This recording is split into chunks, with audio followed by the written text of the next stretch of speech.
You're listening to the Odo Show podcast, your source for real cleaning talk and tips. Presented by OdoBan, the original odor eliminator since 1980. Here are your hosts, Val and Dave. Broadcasting live from OdoBan's World Manufacturing Headquarters in wonderful Warner Robins, Georgia. You're watching The Odo Show. I'm Val. And I'm Dave, and we have a really special episode for you guys this week. This is going to be a little different from what we normally do. We've got a big announcement at the end of this that you're going to help us with. We want you to stick around for that.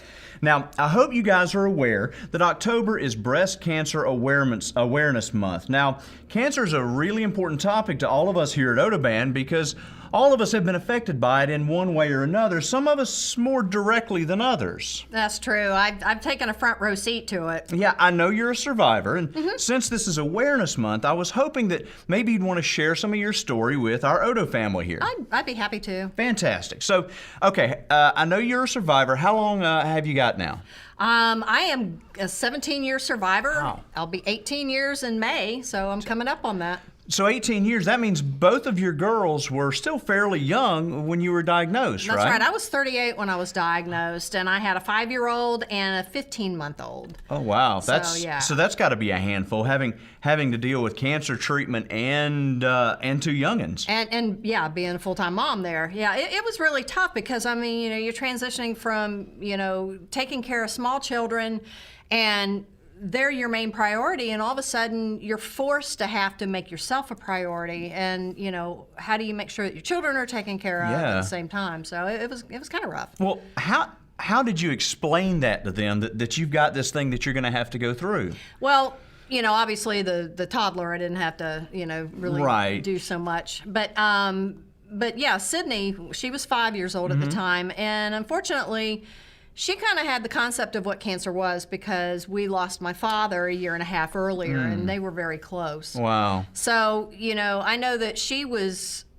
connecting cancer with death. That's scary, yeah. And I didn't want her to do that. Yeah. So, I took her out for a walk around our neighborhood, and I just had this conversation with her, and I really don't know where, the words came from, but, I just told her that I was not going to leave her.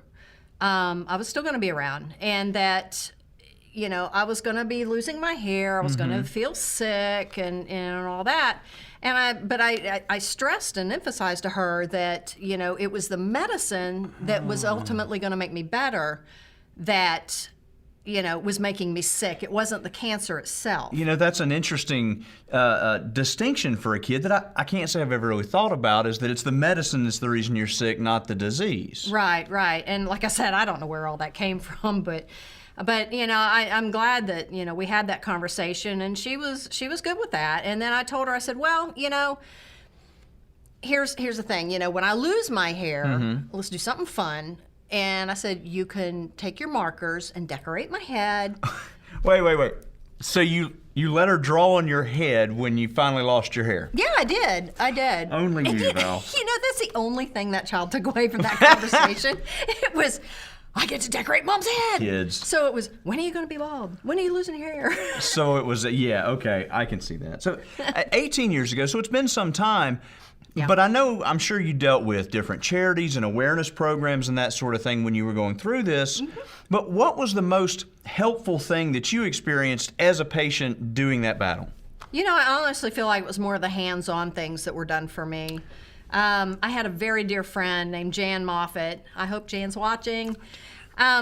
She took Lauren, my toddler. She would take her for the day and just let me relax and rest and heal and, concentrate on myself.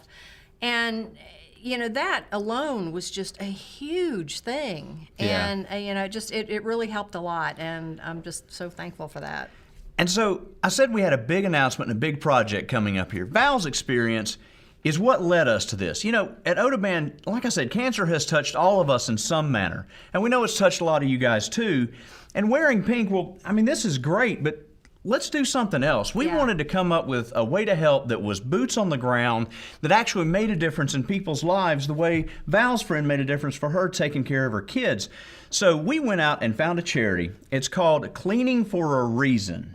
These guys are great. What they do is organize house cleaning for people that are cancer patients that are going through treatments. That's right. You know, they started out doing house cleaning for women with breast cancer, but they've now grown to where it's for all adults for all types of cancer. They've So it's really spread out. awesome. And they cover all of the U.S. and Canada. And what they do is they find local professional cleaning services and they put them together with local people going through cancer treatments to actually come in and do house cleaning.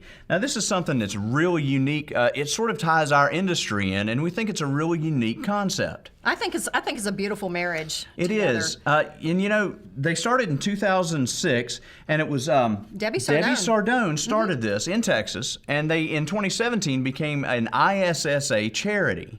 Now, if you don't know ISSA, that is the Worldwide Cleaning Industry Association.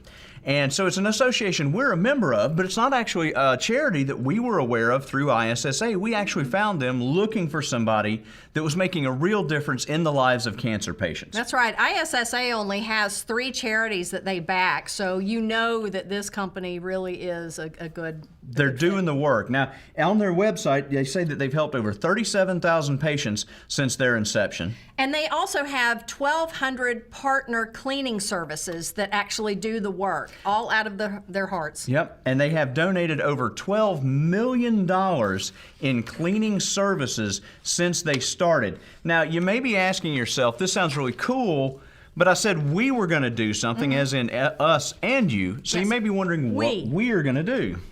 So here's the plan. We've partnered with Cleaning for a Reason to put together an OdoBan specific donation page on their website. If you go to their main page, it's cleaningforareason.org, and there is a OdoBan logo and link there that'll take you to the donation page. And then as part of our big Halloween special next week, we're going to come back to that. Now, there's something besides just money and awareness, too.